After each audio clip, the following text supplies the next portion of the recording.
Hey, Shalom, Makim Shalom. First and foremost, as always, I would like to give all praise, honor, and glory to Yahweh, Bahashem, Yahweh Shai, Bahashem, Rachak Kodash. Double honors to the apostles and the elders of Great Millstone that taught us his truth. And as always, much peace, love, and salutation to you, elect Akim. That's how you're pushing this word with all truth and sincerity. To the 144,000 prophets who the Lord has ordained to teach this word, to you all I say Shalom. As well as to the large multitude which believe upon our testimony, who the Lord will have mercy on in these last days. All right, which consists of men, women, and children. To you all I say Shalom as well, to the sincere ones. And Yahweh, Bahashem, Yahweh Shai, Bahashem, Rachak Kodash, Barakatham to you all. I'm the brother Tazamah from the Great Millstone Dallas camp, and I'm coming back with another lesson. And Lord willing, this lesson is going to be edifying to the flock of Yahweh, Bahashem, Yahweh Shai. And today's lesson is going to be entitled, The Place of Exercise and Wearing of Hats. All right, and I wanted to do this lesson. It was asked that I go into it by the Elder Yashawamba, because we were talking about it this past weekend.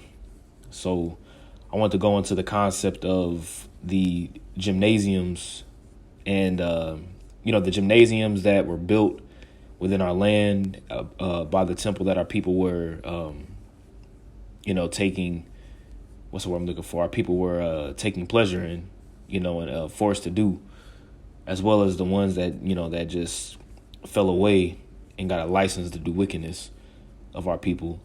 And the wearing of hats and symbolically what that means, because when you read it, it could just sound like that gyms was built, which that word gym just goes back to the word naked, because it was a custom for the Greeks to exercise naked, and when you look at gymnasiums today, places wherever you work out, you have, the men that wear very tight clothing, as well as the women that wear very tight clothing that shows forth their ass, their legs, their chest, whatever the case may be. And a lot of those women have men, you know what I'm saying? Or they're in a relationship or whatever, which is really off, when you really think about it, because a woman shouldn't be, you pretty much see a woman's nakedness in that sense, and men too, you go into the locker rooms, and that's why I don't even go into the locker rooms in gyms because of just, you already know, what I'm saying? But I want to go into the history behind it and the significance of how, the place of exercise and gyms and wearing of hats really was a key pivotal piece of Hellenization of our people. All right, formulating our people in the Greekish fashion. All right, this is going to be more of a history lesson. All right, if you don't want to learn history, or if you feel like this is going to be too boring, I advise you to change the channel now, because I really don't give a damn if you think it's boring or not, right? So without further ado, I'm going to jump into it. This is the book of 2 Maccabees, the 4th chapter. I'm going to read it from verse 7 all the way down to verse 22 and get precepts as I go. All right, so it says, but after the death of Seleucus, when Antiochus, called Epiphanes, took the kingdom, Jason, the brother of Onias, labored underhand to be high priest. All right, now this Seleucus, all right, let me go back. Antiochus here is the same Antiochus that you read in 1 Maccabees, the 1st chapter, all right, who was that wicked root. Also spoken about, I want to say in Daniel, it's in Daniel, the 8th chapter. Let me see real quick. Let's see. Let me just type in the word wicked. I want to say it's Daniel, the 8th chapter.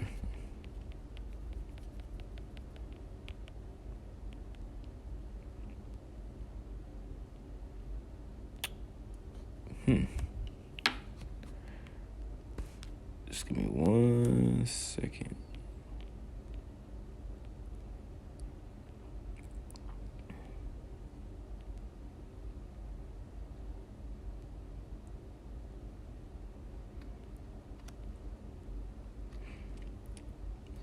Well, you know what? That's in Daniel.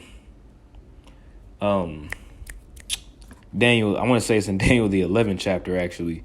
But I'll go ahead and read this real quick here.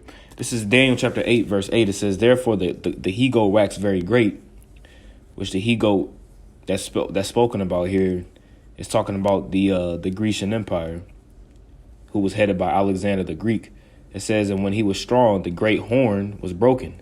That great horn, the horn represents power, and that horn is symbolic of Alexander. All right, Alexander the Greek. And for it came up four notable ones toward the four winds of heaven, which are his four commanders that were underneath Alexander, who Alexander parted his kingdom to. You had Ptolemy, Seleucus, Cassander, and Lysimachus. And out of one of them came forth a little horn, which waxed exceeding great, which that little horn here is spoken about, is talking about Antiochus, or Antiochus Epiphanes. All right, it says, which waxed exceeding great toward the south and toward the east. The south representing going into Israel as well as Egypt, because he tried to have a conquest into Egypt. You had a lot of infighting going on between the Ptolemaic Empire and the Seleucid Kingdom. And toward the east, because Seleucid took forth the regions of like Israel, Babylon, Syria, that whole region. And toward the pleasant land, which that pleasant land is talking about Israel. Okay. But that's one precept. And let me go to Daniel 11 real quick.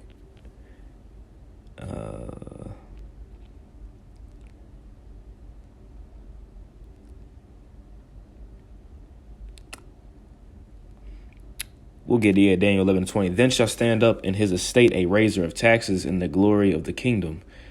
But within few days he shall be destroyed, neither in anger nor in battle. And in his estate shall stand up a vile person, to whom they shall not give the honor of the kingdom, but he shall come in peaceably and obtain the kingdom by flatteries. And this is talking about, historically, this is speaking about Antiochus Epiphanes, or Antiochus Epiphanes, also known as Antiochus Epimanes. Okay, which Epimanes, when you go into it, means a madman. Okay. And when you read Daniel, the 11th chapter is really going into the Syrian wars. Okay.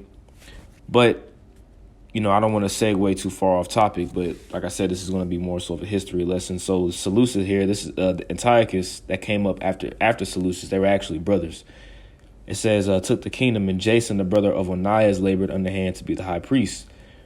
All right. And Onias, Jason here showed his enthusiasm for the Greek way of life. When you read in 2 Maccabees, and this man was wicked. This is an Israelite. Jason is. You know, he changed his Hebrew name, which really would have been like Joshua or Yahushai, to Jason. Okay. And this is the same man that you read in 2 Maccabees, the first chapter. I'll start at verse 1. It says, the brethren, the Jews that be at Jerusalem and in the land of Judea wish unto the brethren, the Jews that are throughout Egypt, health and peace. You see, because you had the Seleucid Empire, like I said, who took forth the whole region of Babylon, all right, as well as Israel. But you also had you had Jake, all right, that was in Egypt as well.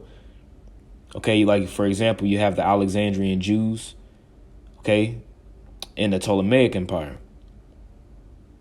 Because even at a point in time in history, when you go into it, which I'm not going to get in this lesson, the Ptolemaic Empire took control of Israel. It's always centered around Israel. Okay, it's always centered around getting Jake to go off and sack and really get in the temple. And you see that happening today. It says, the Most High be gracious unto you, and remember his covenant that he made with Abraham, Isaac, and Jacob, his faithful servants. And that's who the covenant goes to. It didn't go to everybody else. Okay, it's passed down from Abraham, Isaac to Jacob, right? It says, and give you all in heart to serve him and to do his will with a good courage and a willing mind. Okay, that's the key, is to do the will of the Lord with courage, bravery in these last days, and with the willing mind to do what the Lord wants us to do. It says, and open your hearts in his law and commandments, and send you peace, and hear your prayers, and be at one with you, and never forsake you in the time of trouble. Okay, and that's what we pray to Yahweh Bashem Yahushua now, is that the Lord is with us, because Jacob's trouble is underway. And when you read the book of Maccabees, All right, Jake was in pretty much martial law. You know, all kinds of laws was being passed to pretty much persecute them and put them to death. Pretty much to submit to the Edomite way or die. And you clearly see that happening in today's time. It says, and now we be here praying for you. What time as Demetrius reigned in the 169th year, which Demetrius was the king of Syria at this time, we the Jews wrote unto you in the extremity of trouble that came upon us in those years, from the time that Jason and his company revolted from the Holy Land and kingdom. This is the same Jason that we just read about in the 4th chapter, and burned the porch and shed innocent blood.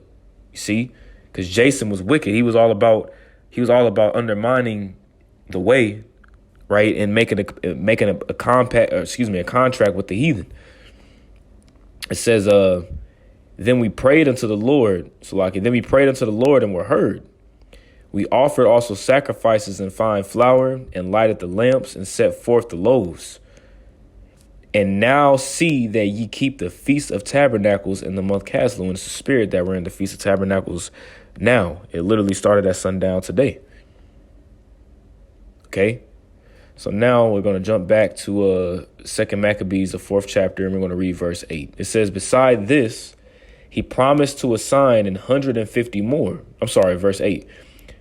It says, we'll read the middle of verse 7. It says, Jason, the brother of Onias, labored underhand to be high priest, promising unto the king by intercession 360 talents of silver, which is 360 pieces of silver, and of another revenue 80 talents. So he was promising Antiochus to pay him, right?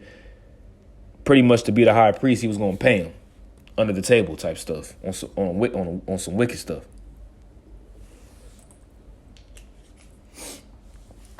Verse 9, it says, beside this, he promised to assign 150 more, right? So on top of the 360 talents of silver and another revenue of 80. So we're already at 60, 70, 80, 94, 10, 20, 30, 440, right? Beside this, he promised to assign 150 more, right?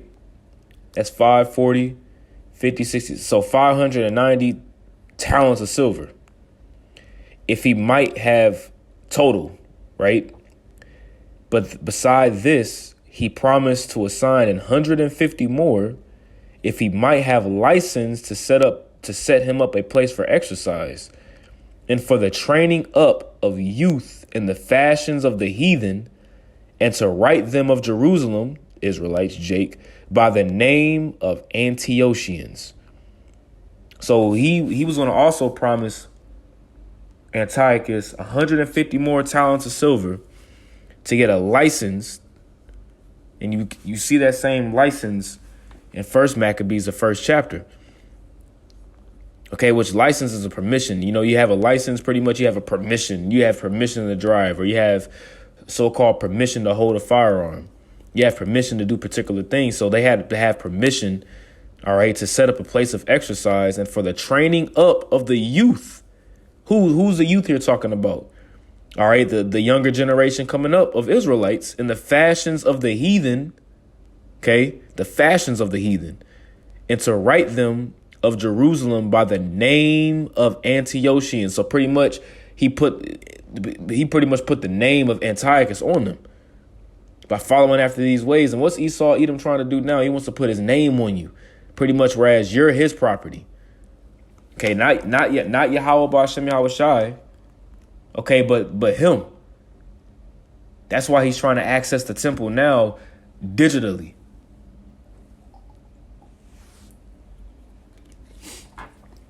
Salakia. Okay. Now, when it says the training up of the youth, it goes really deep into, it was an educational institution, you know, where the young men were both, you know, pretty much framed in the Greek intellectual culture and as well as like physical fitness. You see? So it was an educational institution at this time where you learned military tactics as well as how to be a citizen of the Greek way. All right. Now, what I want to do is pull up an article that I read earlier. Is this the right one? Yeah. So this is the first one. This is the first one that I want to read. Okay. Let me do something real quick here. I'm typing the word youth. Okay. So now I want to read this here. Okay. And I'm going to zoom in so y'all brothers and, sincere sisters can see. All right. So it says Jason introduced a gymnasium and the ephebate to Jerusalem. Now, when you get this word ephebate, it goes into an oath. Okay. It goes into an oath. So, actually, you know what? Ephebic oath, but let's do it like this. Let's look at this one real quick. I was going to get the definition, but it says the ephebeia or in its angelicized form, ephebate, was the most widespread institution for training the bodies and shaping the minds of young citizens in the Hellenistic world. Though aimed primarily at producing well-conditioned young citizen warriors to defend the city. And that's something that the heathen always did. Whenever they took us over, they would always take our youth, all right, and train them up in the fashion of their customs.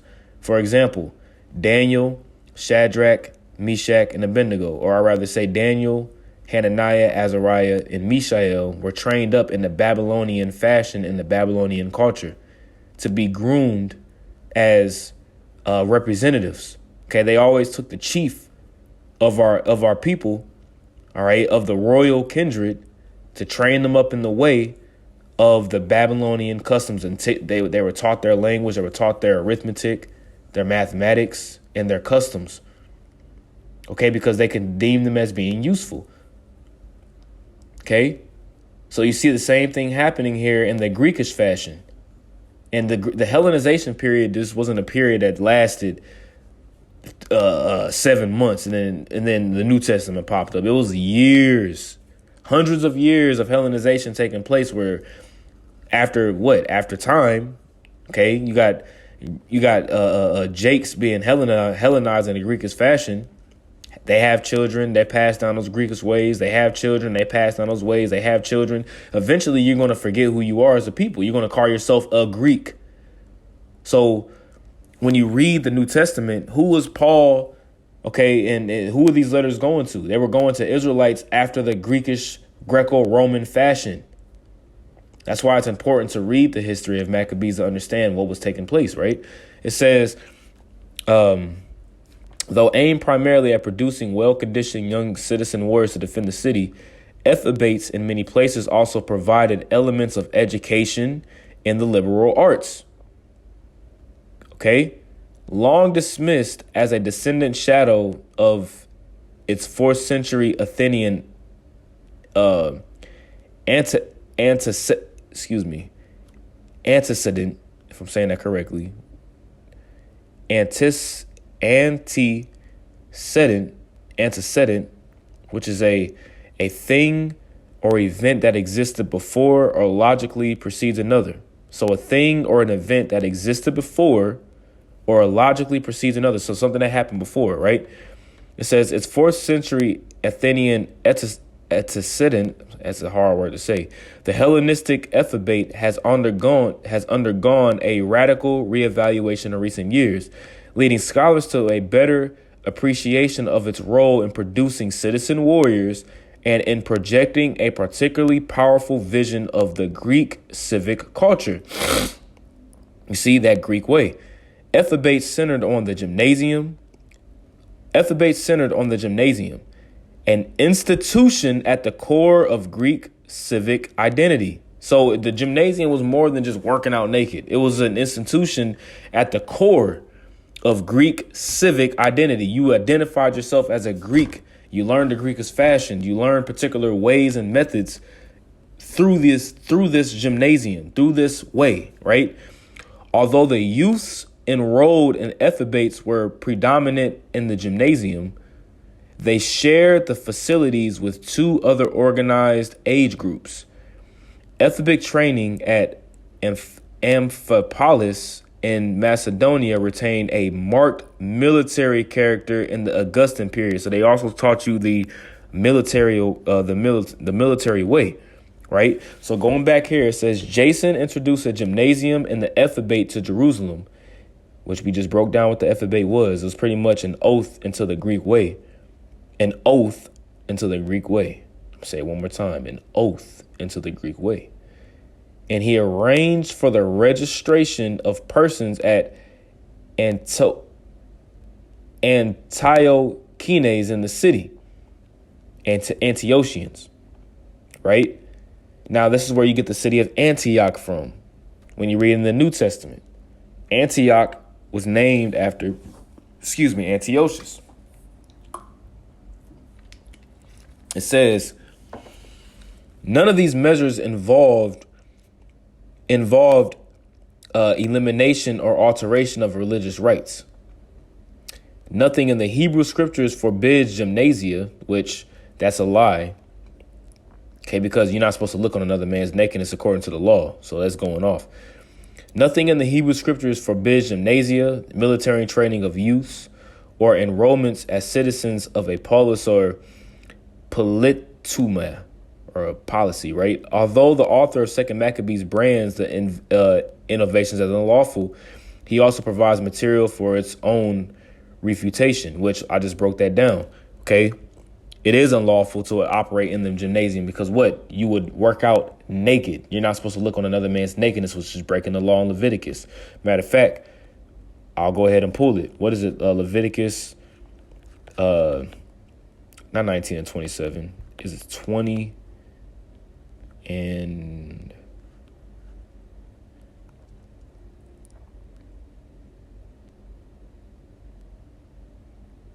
let's see, another man's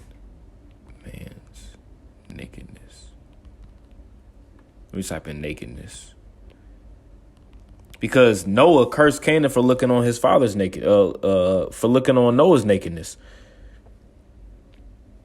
You know, you're not supposed to look at another man's wife's nakedness, which is adultery.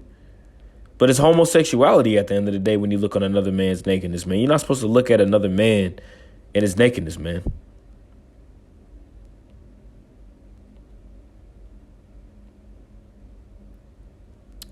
Let's see.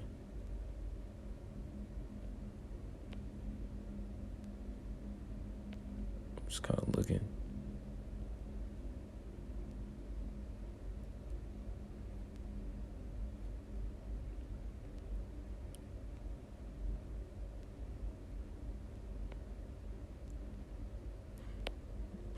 I mean, really, the point is in the law of homosexuality, because you're looking at a whole nother man's nakedness, you know. But for the sake of time, I'm gonna just go ahead and continue. It says the priests themselves welcomed the gymnasium and were eager to participate in exercises in the palestria. And this is the priest. What was the priest's responsibility? The priest's responsibility was to push forth the law, statutes, and commandments. So they forbid and literally forsook the law. It says they evidently did not consider it inconsistent with their secretarial functions. Even Jason's, and this is a Levites, by the way, even Jason's closest allies would not cross the line from Hellenistic reform to religious compromise. The envoys he sent to Tyre with cash for sacrifice to Hercules at the which we're going to read here in a minute, at the Quinennial Games, declined to contribute to the pagan festival, which, like I said, we're going to read. They shrank from idol worship and kept to the law. The measures of Jason's high priesthood stopped short of interference with the traditional religion. The motive of those measures is accurately described in First Maccabees. All right, and that's the point. But I want to get the point of just the Hellenistic culture and the history behind the gymnasium, right? So, continuing on, all right, we're going to read verse 10. It says, and the man, or I'm sorry, I'm in the wrong book. Let me go back to 2 Maccabees 4, and we'll read verse 11. All right, so it says, actually verse 10, it says, when the king the king had granted, so he granted the request to get a license to build this gymnasium in youth center, which like the Boys and Girls Club, the YMCA, all these different youth centers. What are they predominantly aimed at? They're predominantly aimed at Jakes to join these particular youth centers and after school youth centers of the Boys and Girls Club. They're predominantly aimed at Jake. That's why you always have a Jake picture at the Boys and Girls Club. Matter of fact, let's go ahead and just look it up. The Boys and Girls Club of America. Let's look at the Boys and Girls Club of America.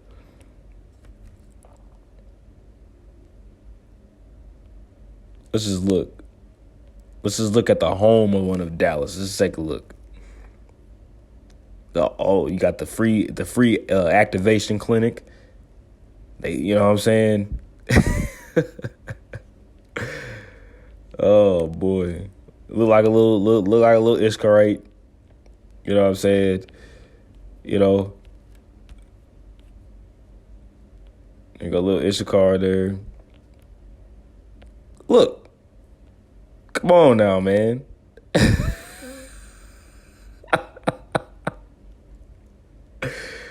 It's all predominantly aimed at Jake for the most part, man. Look at the Boys and Girls Club, man. Look.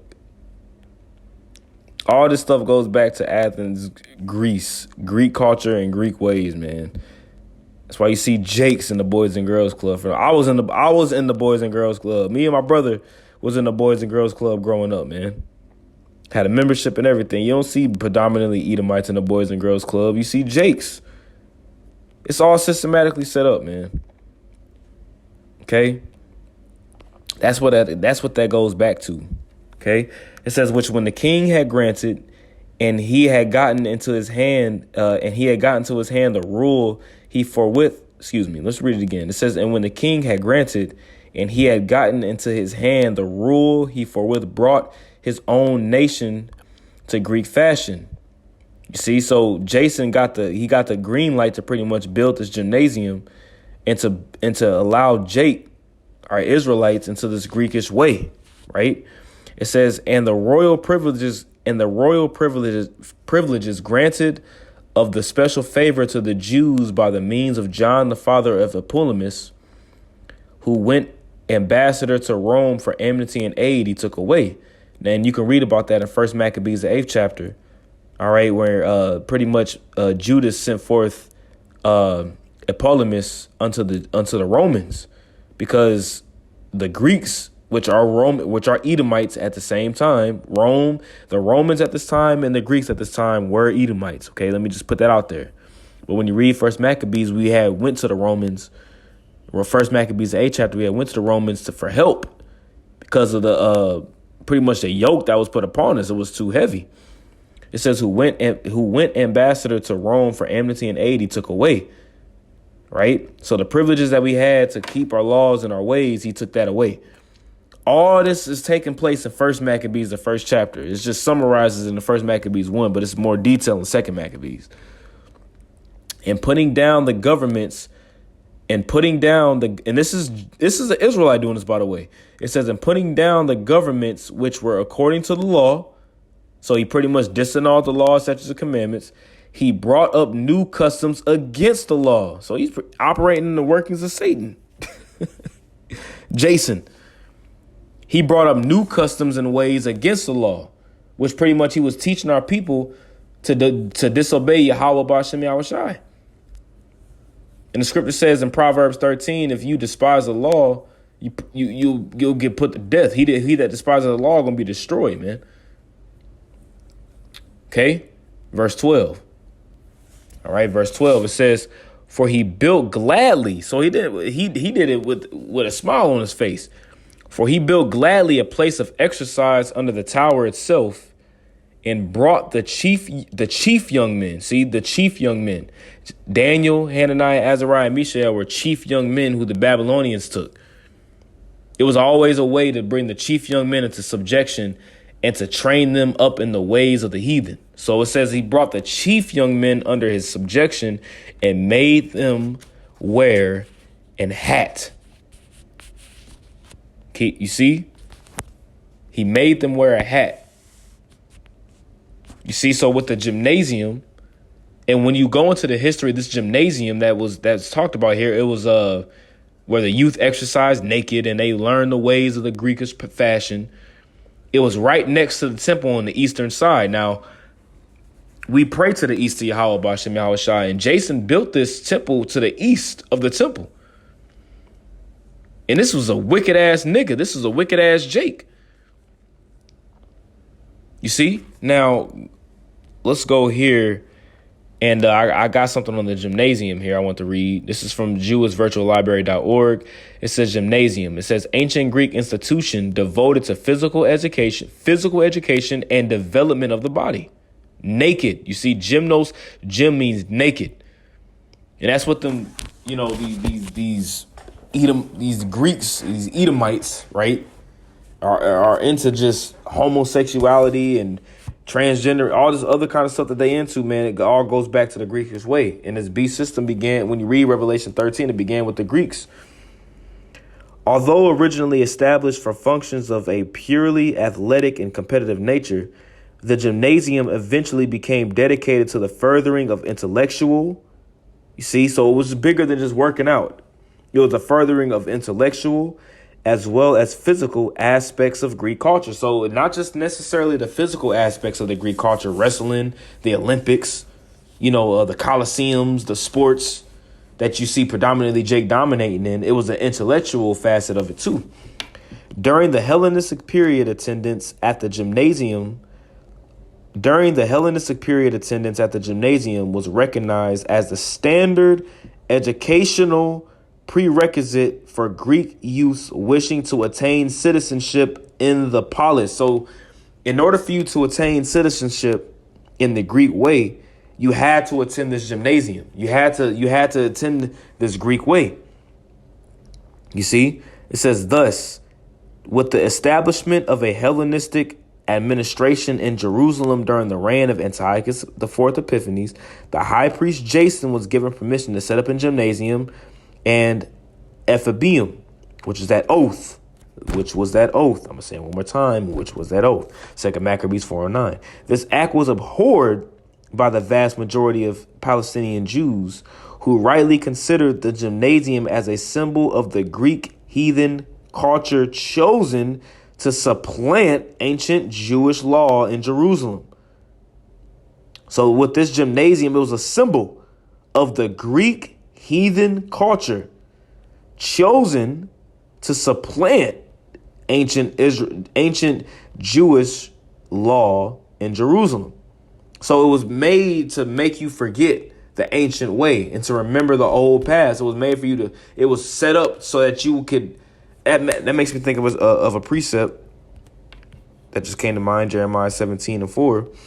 It says, and thou even thyself shalt discontinue from thine heritage that I gave thee. You see? So with westernization, right, as you have Hellenization, you forget your way. You claim yourself to be an African American or a black person or a Mexican or these proverbs and bywords, and you but you follow after the Western way. Eating your food with pork and going to church on Sundays and praising Jesus, which is really Serapis Christus, which goes back to an old Egyptian god, which is Apis the bull, And I will cause thee to serve thine enemies in the land which thou knowest not, which is happening right now. For ye have kindled a fire in my anger, which shall burn forever. And the reason why this happened is because the Lord is punishing us for disannulling his law, statutes, and commandments, which Jake was pushing that shit, man. The author of 2 Maccabees stresses that the gymnasium was erected adjacent to the temple, just like I explained, and describes the priests abandoning their service at the altar to participate in the unlawful exercises of the Palestreia as soon as the summons came from discus throwing, which we're going to read here in a minute. Opposition to participation in the gymnasium was not as vehement among the Jews of Ptolemaic Egypt, right? Because you had Jake that was in Egypt. And if you didn't participate in these games in Israel, you was pretty much casted out. And it may be assumed that the upper class of Alexandrian Jewry were interested in obtaining this training for their youth. The interest was enhanced with the Roman conquest of Egypt, for Roman policy identified the graduates of the gymnasium as legitimate Greek citizens.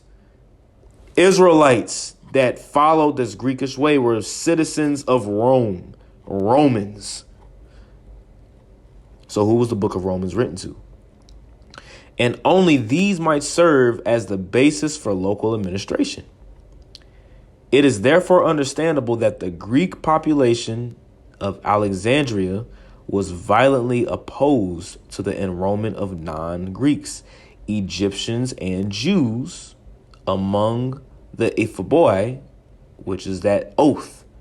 Boule Papyrus. Boule Papyrus. That's something that you can look up. Right? The Boule Papyrus.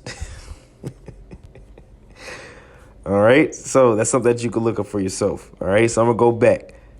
Go back here. Oh, yeah. The hats. That's right. So I want to read this. Now, this is from a book.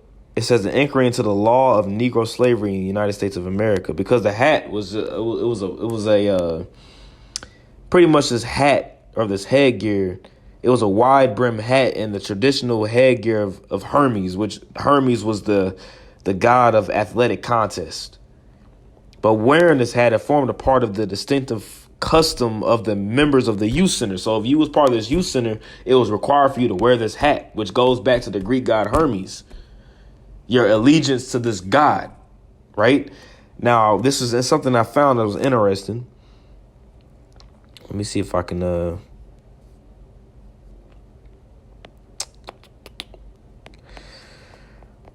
boy, let me see if I can zoom in a little bit on this, right? Hopefully y'all can see that.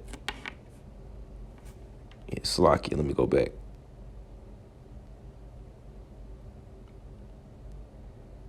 Dang, I think I accidentally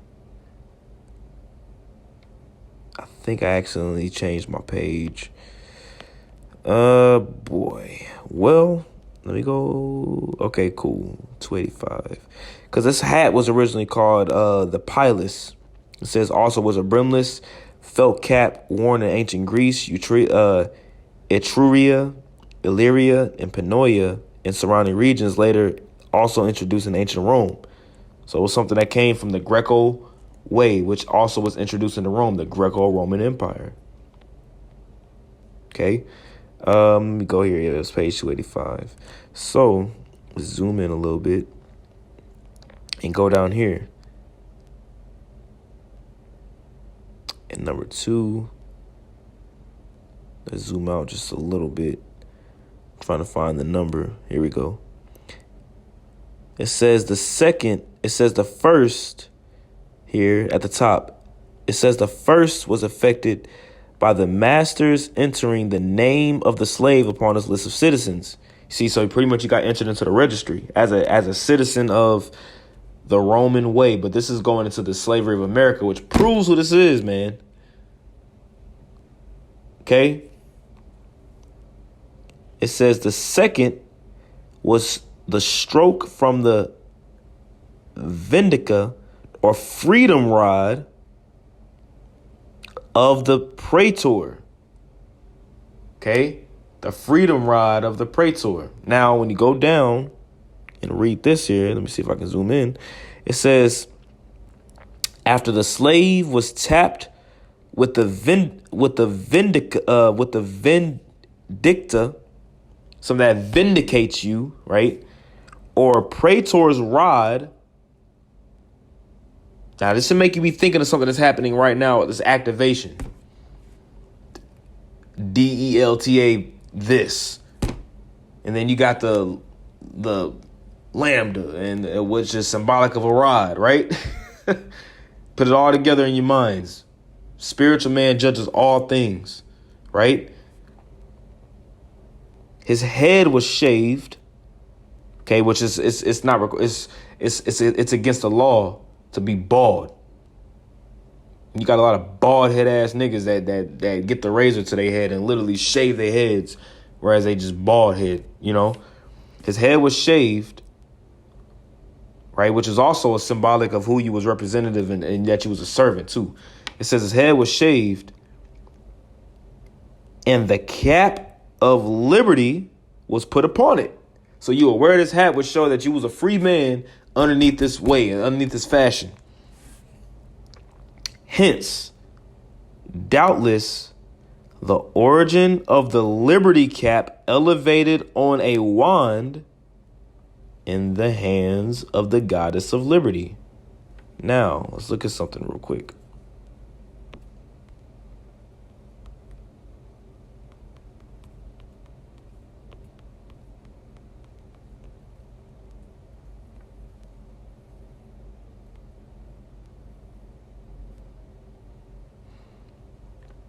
Is it not ironic how the Statue of Liberty has this torch with the wand in her hand?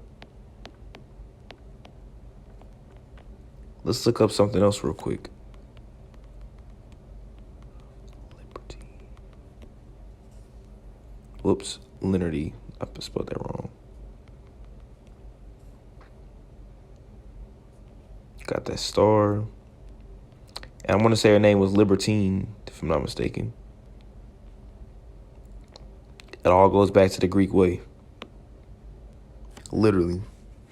Letting you know that we in that Greco-Roman way all over again. See that? So it was a lot bigger than just wearing a hat. Like, oh yeah, you had to put a hat on. They was just rocking hats. No, it was pretty much showed forth your sign of freedom because what? You bowed down to the Greekish fashion and the Greekish way. And it was your allegiance to the god Hermes.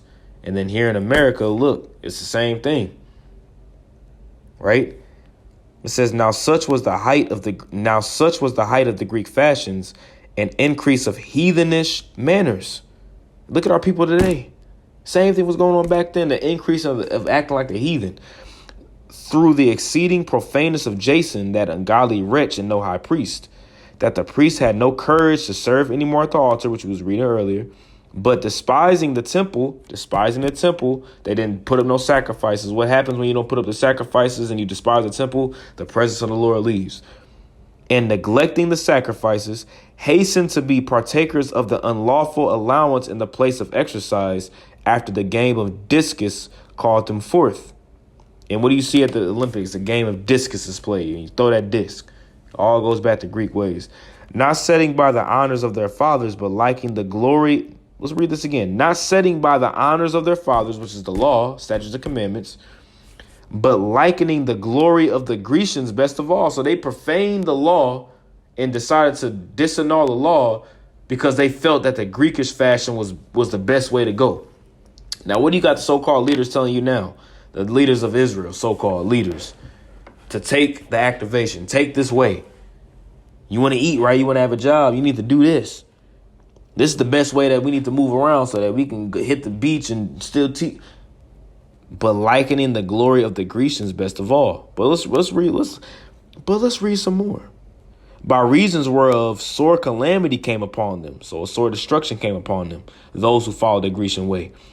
For they had them to be their enemies and avengers, whose custom they followed so earnestly, and unto whom they desire to be like in all things. So with you following this Grecian way, this way of the beast, it's going to be a sore calamity that's going to come upon you because what?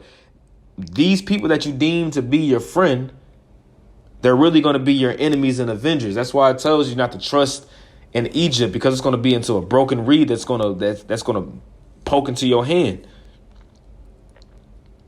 Whose customs they follow so earnestly, so diligently, and unto whom they desire to be like in all things. They desire to be like the heathen. For it is not a light thing to do wickedly against the laws of the Most High. So it ain't just no light thing to just forsake the laws of Yahweh B'Shem Yahweh Shai and nothing ain't going to happen to you. All you got to do is read Deuteronomy 28, verse 15. It tells you what's going to happen. All the way through verse 68 if you disobey the Lord, man. Okay? Lord will put you to death, man. And that's what was happening in the ways of the Greek Empire. Okay? They had it says that they had a license to do evil, man. To build a place of exercise, wear a hat, all this other kind of stuff, man. Jake was catching hell. And for that, what happened? Antiochus had the spirit on him to put holy hell on Jake. You see? They'll be had in derision to be trodden underfoot. Oh yeah, that happened. And you see the same thing getting ready to happen all over again today. Now, when the game that was used every faith year was kept at Tyrus, the king being present, this ungracious Jason sent special messengers from Jerusalem, who were Antiochians, who pretty much bowed down to that way, to carry 300 drachma of silver to the sacrifice of Hercules, which even the bearers thereof thought fit not to bestow upon the sacrifice, because it was not convenient, but to be reserved for other charges. So it was a game that was going on in Tyrus, and Jason sent men, all right, with 300 drachma to sacrifice into Hercules, a Greek god. And they was even like, man, nah, man, we could use this for something else. But this is how wicked our people was acting at this time. The money then in regard of the sender was appointed to Hercules' sacrifice. This money then in regard of the sender, which the sender was Jason, was appointed to Hercules' sacrifice. But because of the bearers thereof, it was employed to the making of galleys, which a galleys is like what's it called, man? A trinamines or something like that. If I'm pronouncing it correctly, trinamines ship. I know I spelled it wrong, but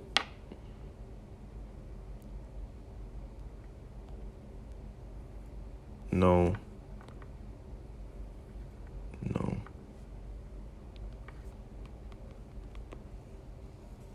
It was this. I know I spelled it wrong. Salakiakim. This is not the right way. There you go. A triremes, which this is the galleys it's talking about, which is those ships that have those 3 sections of the oars. That's what that money was used for. Okay. It says, now when Apollonius, the son of Menesthius, was sent into Egypt for the coronation of King Philometor, which is Ptolemy VI, which you read about him in 1 Maccabees 1, that Antiochus had war with.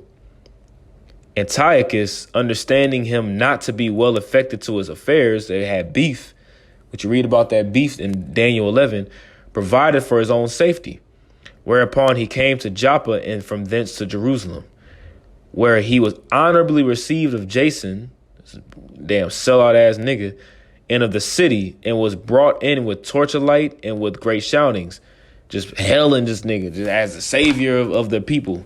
Sounds very similar to somebody that's in office right now. I'll let you put the pieces together. It says, and so afterward went with his host into Phoenice. So this gymnasium, the wearing of hats, and the youth centers, all these things that you read in the Greekish fashion was a lot bigger than just putting a hat on. Okay, it was way bigger than that. Okay, this Grecian fashion, this Grecian way really Hellenized our people into an intellectual way of life that taught our people the Greekish fashion and the Greekish way. And for hundreds of years, it just wasn't, like I said, it wasn't just no 5-month period. It was hundreds of years that this took place. Okay. So, I just want to do this history lesson. Lord willing, this lesson is edifying to the elect of the nation of Israel. Call halal Yahweh, Ba'ashem Yahweh Shai, Ba'ashem HaKakodash. Double honors to the apostles and the elders of Great Millstone that taught us his truth, and much peace, love, and salutation to the elect. Shalom.